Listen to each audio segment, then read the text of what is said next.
اس سلسلے میں آپ سبھی کو مرحبا اور خوش آمدید کہتے ہیں۔ آج جمعہ المبارک کا دن ہے اور پھر اس کے ساتھ ساتھ 15 شعبان المعظم کا بھی دن ہے۔ اللہ تعالیٰ آج کے اس مبارک دن کی ہمیں برکتیں اور بہاریں نصیب فرمائے۔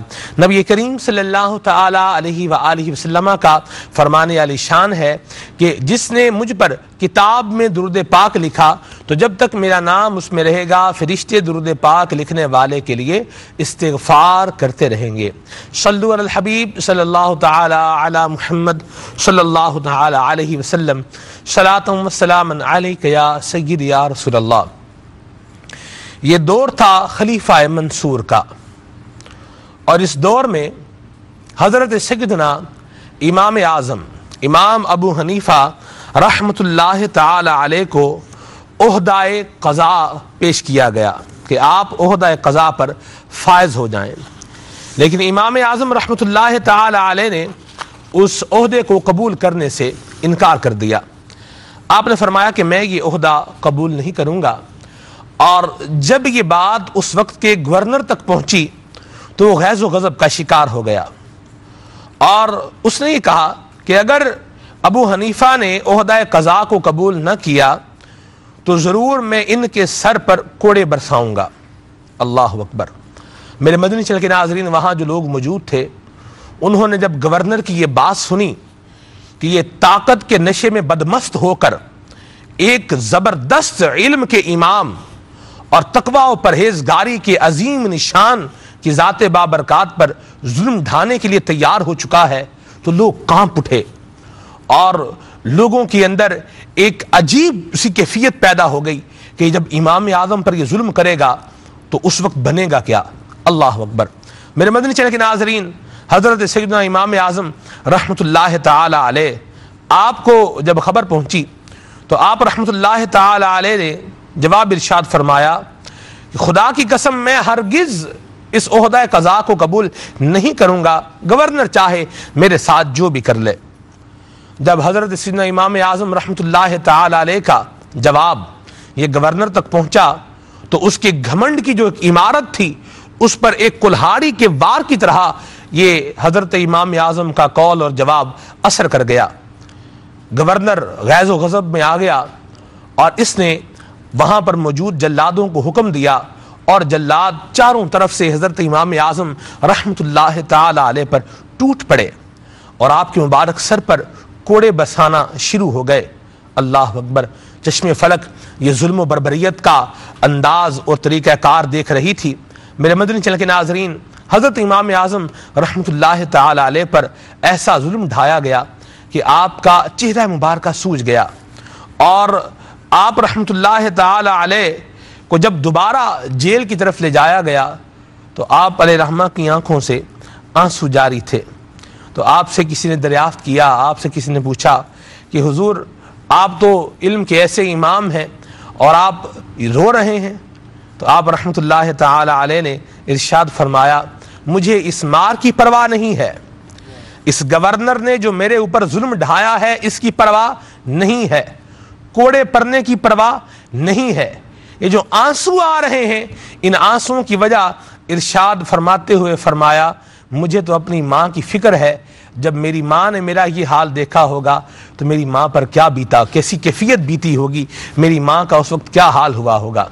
میرے مدنی چینل کے ناظرین، یہ انداز اور یہ مبارک فرمان حضرت سیدنا امام اعظم رحمۃ اللہ تعالی علیہ کا، یہ فرمان رفعت نشان، یہ فرمان ایسا فرمان جو ایک نشان منزل ہے، جو ایک ہمارے لیے ہدایت کا ایک روشن ستارہ ہے۔ یہ فرمان آپ کا کیسا بتا رہا ہے کہ آپ اپنی والدہ ماجدہ سے کیسی محبت فرمایا کرتے تھے، اور قربان جائیں حضرت امام اعظم رحمۃ اللہ تعالی علیہ کی والدہ ماجدہ پر کہ انہوں نے اپنے بیٹے کی کیسی تربیت فرمائی اور ان کو کیسا دین متین پر ایک مضبوط طریقے سے کاربند فرمایا کہ چاہے کوئی ظلم ڈھانے والا ہو، چاہے کوئی ستم کے پہاڑ توڑنے والا ہو، آپ رحمۃ اللہ تعالی علیہ اپنے مبارک جو آپ کا عزم ہوتا تھا اس سے متزلزل نہیں ہوا کرتے تھے۔ آج کا ہم نے سلسلے کا موضوع رکھا ہے اولیاء کرام کی مائیں۔ انشاءاللہ مدنی پھول اس میں بیان ہوتے رہیں گے، اور اولیاء کرام کی ماؤں کا ذکر بھی ہوگا، انبیاء کرام علیہ السلام کی مبارک جو والدہ ماجدائیں ہیں ان کا بھی ذکر ہوگا، اور جب ان سب حضرات کا ذکر ہو تو پھر پیارے مصطفیٰ صلی اللہ تعالی علیہ وآلہ وسلم کی والدہ ماجدہ کا ذکر خیر کیوں نہ ہو۔ نبی کریم صلی اللہ تعالی علیہ وآلہ وسلم کی والدہ ماجدہ، جہاں پر ابھی حضور کی والدہ ماجدہ مدفون ہے، دفن ہے، وہ لوگ جنہوں نے اس مقام کی زیارت کی وہ بتاتے ہیں کہ وہ مقام جہاں پر پیارے آقا صلی اللہ علیہ وسلم کی والدہ ماجدہ طیبہ طاہرہ عابدہ زاہدہ کا مزار پر انوار ہے، وہاں سے خوشبو آیا کرتی ہے، وہاں کے پتھروں سے بھی خوشبو آتی ہے۔ اللہ اکبر، اللہ ہم سب کو جانا نصیب فرمائے۔ حضور کی والدہ کا ذکر خیر بھی کریں گے انشاءاللہ، اور بھی مدنی پھول بیان ہوتے رہیں گے۔ مبلغین دعوت اسلامی ہمارے ساتھ موجود ہیں، انشاءاللہ قرات قرآن بھی ہوگی، اور اس کے ساتھ ساتھ نعت رسول مقبول بھی سنیں گے۔ آپ کی کالز کو اور آپ کے میسیجز کو ہم سلسلے کے اندر شامل بھی کریں گے۔ اللہ تعالی ہم سب کو اپنی والدہ کا فرما بردار بنائے، اپنے والدین کا فرما بردار بنائے، ان کے ساتھ حسن سلوک کرنے والا بنائے، اور اللہ تبارک و تعالی ہمیں آج کے سلسلے کی برکتیں اور بہاریں بھی عطا فرمائے۔ ثواب کمانے کی نیت سے، اللہ کی رضا پانے کی نیت سے سلسلے میں شامل رہیں گے تو انشاءاللہ برکات حاصل کرتے رہیں گے۔ مدنی چینل نے آپ کے لیے ذرائع کھلے رکھے ہیں، آپ کال کے ذریعے، واٹس ایپ کے ذریعے، ٹیلی گرام کے ذریعے، ٹیکسٹ میسیج کے ذریعے ہمارے ساتھ سلسلے میں شامل رہ سکتے ہیں۔ آپ کی کالز کو اور میسیجز کو سلسلے کا حصہ ضرور بنائیں گے۔ آئیے بھی سنتے ہیں تلاوت کلام پاک، صلو علی الحبیب صلی اللہ تعالی علی محمد۔ الحمدللہ رب العالمین والصلاة والسلام علی سید المرسلین، اما بعد فاعوذ باللہ من الشیطان الرجیم، بسم اللہ الرحمن الرحیم۔ فرمان مصطفیٰ صلی اللہ تعالی علیہ وسلم، نیت المؤمن خیر من عملہ، یعنی مسلمان کی نیت اس کے عمل سے بہتر ہے۔ میٹھے میٹھے اسلام بھائیو، اچھی نیت نہ ہو تو عمل کا ثواب نہیں ملتا، اس لیے میں نیت کرتا ہوں کہ اللہ و رسول عز و جل و صلی اللہ تعالی علیہ وسلم کی اطاعت کرتے ہوئے تلاوت کروں گا۔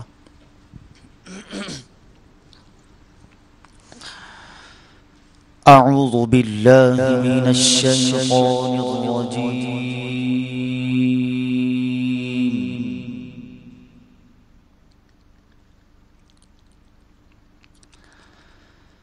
بسم اللہ الرحمن الرحیم۔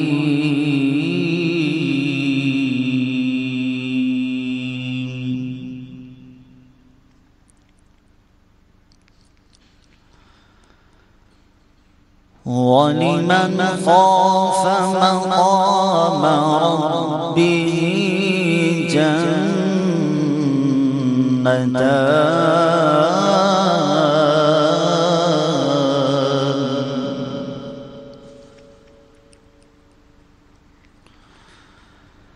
فَبِأَيِّ آلَاءِ رَبِّكُمَا تُكَذِّبَانِ،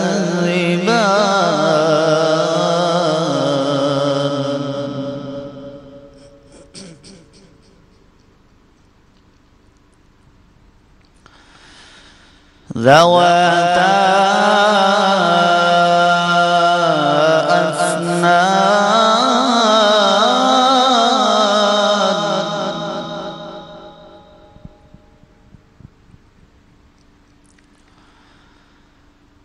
فبأي آلاء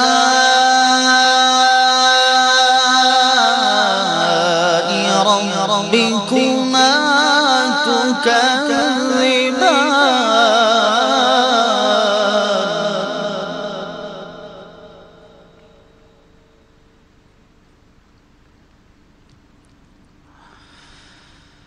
فيهما عينان تجريان، فبأي آلاء ربكما تكذبان،